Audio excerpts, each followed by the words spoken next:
ఇక ఈరోజు నాగర్ కర్నూలు జిల్లా ప్రధాన వార్తలు చూసినట్టయితే నాగర్ కర్నూలు జిల్లాలో పలు చోట్ల కూడా యూరియా కొరతతో రైతులు తల్లడిల్లుతున్నటువంటి పరిస్థితి కనిపిస్తా ఉంది. ఈరోజు తాజాగా నాగర్ కర్నూలు జిల్లాలోని తాడూరు మండల కేంద్రంలో ఉన్నటువంటి సహకార సంఘం పిఎస్సిఎస్ లో యూరియా కొరత ఏర్పడింది. దీంతో రైతులు 2-3 రోజుల నుంచి కూడా అనేక ఇబ్బందులు పడుతున్నామని చెప్పేసి వాళ్ళు ఆందోళన వ్యక్తం చేసినటువంటి పరిస్థితి కనిపించింది.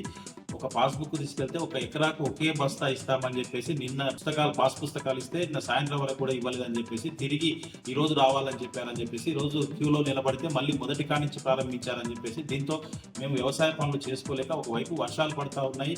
ఇక్కడికి తాడూరుకు సుదూర గ్రామాల నుంచి వచ్చాము. అక్కడ బస్సు సౌకర్యం కూడా సరిగా లేదు. ఇక్కడికి వచ్చిన తర్వాత చివరకు యూరియా బస్తాలు పొటాషియం బస్తాలు ఇవ్వకపోతే మా పరిస్థితి ఏంటని చెప్పేసి ప్రతి నిత్యం కూడా ఇక్కడ వచ్చి నీళ్లు తాగడానికి నీళ్ళు లేక తినడానికి డబ్బులు పెట్టుకోలేక ఇబ్బందులు ఎదురవుతున్నాయని చెప్పేసి కూడా రైతులు ఆవేదన వ్యక్తం చేసినటువంటి పరిస్థితి కనిపించింది. గత ప్రభుత్వంలో కేసీఆర్ ప్రభుత్వంలో ఇలాంటి ఇబ్బందులు లేవని చెప్పేసి ప్రస్తుతం ఈ ప్రభుత్వంలో మార్పు తీసుకొస్తాం, పాత రోజులు తెస్తామని చెప్తే ఇప్పుడు ప్రస్తుతం అయితే పాత రోజులు నిజంగానే గుర్తొస్తున్నాయని చెప్పేసి పోలీసుల పహార మధ్య యూరియా బస్తాలకు క్యూలో నిలవాల్సిన పరిస్థితి ఏర్పడిందని చెప్పేసి ఇప్పటికైనా ప్రభుత్వం స్పందించి రైతులకు మాకు అవసరమైనటువంటి యూరియా కానీ పొటాషియం కానీ అందుబాటులోకి తీసుకొచ్చి మాకు ఇబ్బందులను తొలగించాలని చెప్పేసి కూడా తాడూరుకు సంబంధించినటువంటి రైతులంతా కూడా డిమాండ్ చేసినటువంటి పరిస్థితి కనిపించింది. మరొక వార్త చూసినట్టయితే నాగర్ కర్నూలు జిల్లా కల్వకుర్తి పట్టణంలో శ్రీ శ్రీ శ్రీ పోచమ్మ దేవి ఆలయాన్ని ఎంతో సర్వాంగ సుందరంగా పునర్నిర్మించారు. ఈ ఆలయంలో విగ్రహ ప్రతిష్ట చేసేందుకు ఈ నెల అంటే నిన్నటి నుంచి 11వ తేదీ నుంచి కూడా 14వ తేదీ వరకు కూడా ఎంతో వైభవంగా అక్కడ ప్రత్యేక పూజలు చేస్తూ ఉన్నారు, హోమాలు చేస్తూ ఉన్నారు.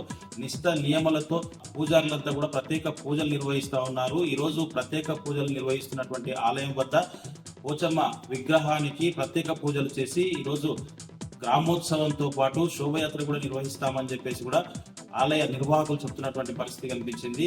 అయితే 13వ తారీఖు 14వ తారీఖు కూడా ప్రత్యేకమైనటువంటి బోనాలు కూడా ఉండడంతో దీనికి సంబంధించి ఇప్పటికే అన్ని ఏర్పాట్లు కూడా పూర్తి చేసినట్టు ఆలయ నిర్వాహకులు చెప్తున్నటువంటి పరిస్థితి కనిపించింది. ఈ ఆలయ పోచమ్మ ఆలయ నిర్వహణ కొరకు పునర్నిర్మాణం కొరకు పట్టణానికి సంబంధించిన వాళ్ళే కాకుండా చాలా మంది కూడా దాతలు సహకరించారని చెప్పేసి దీంతో ఆలయం అత్యంత సర్వాంగ సుందరంగా తీర్చిదిద్దామని చెప్పేసి గ్రామానికి సంబంధించినటువంటి పోచమ్మ ఆలయం ఎంతో సర్వాంగ సుందరంగా తీర్చిదిద్దడం పట్ల అక్కడికి వచ్చేటువంటి భక్తులు పట్టణంలోని భక్తులంతా కూడా పెద్ద మొత్తంలో ఆలయ నిర్వాహకులను అభినందిస్తున్నటువంటి పరిస్థితి కనిపిస్తుంది. మరొక వార్త చూసినట్టయితే ఈరోజు నాగర్ కర్నూలు జిల్లా తెల్కపల్లి మండల కేంద్రంలో కలెక్టర్ బదావత్ సంతోష్ ఆకస్మిక పర్యటన చేశారు. అక్కడ ఉన్నటువంటి పిహెచ్సి ప్రాథమిక ఆరోగ్య కేంద్రంతో పాటు ప్రాథమిక వ్యవసాయ కేంద్రాన్ని కూడా అక్కడ పరిశీలించినటువంటి పరిస్థితి. అక్కడ ఉన్నటువంటి ఆసుపత్రిలో ఉన్నటువంటి రోగుల సంఖ్యను పరిశీలించారు. అక్కడ ఉన్నటువంటి రిజిస్టర్లన్నింటిలో పరిశీలించి పేదలకు మెరుగైనటువంటి వైద్యం అందించాలి, వాళ్ళకి కావాల్సినటువంటి మందులను కూడా అందజేయాలని చెప్పేసి కూడా అక్కడ ఉన్నటువంటి డాక్టర్లను సిబ్బందిని కలెక్టర్ ఆదేశించినటువంటి పరిస్థితి కనిపించింది. అనంతరం పిఎస్సిఎస్ వద్దకు వెళ్ళి అక్కడ స్టాక్ ఉన్నటువంటి యూరియా కావచ్చు, పొటాషియం కావచ్చు, అవన్నీ కూడా రికార్డులను పరిశీలించిన తర్వాత ప్రతి ఒక్కటి కూడా ఎంత స్టాక్ ఉందో బోర్డు బయట పెట్టి దానిపైన డిస్ప్లే చేయాలని చెప్పేసి కూడా సంబంధిత అధికారులను కలెక్టర్ ఆదేశించినటువంటి పరిస్థితి కనిపించింది.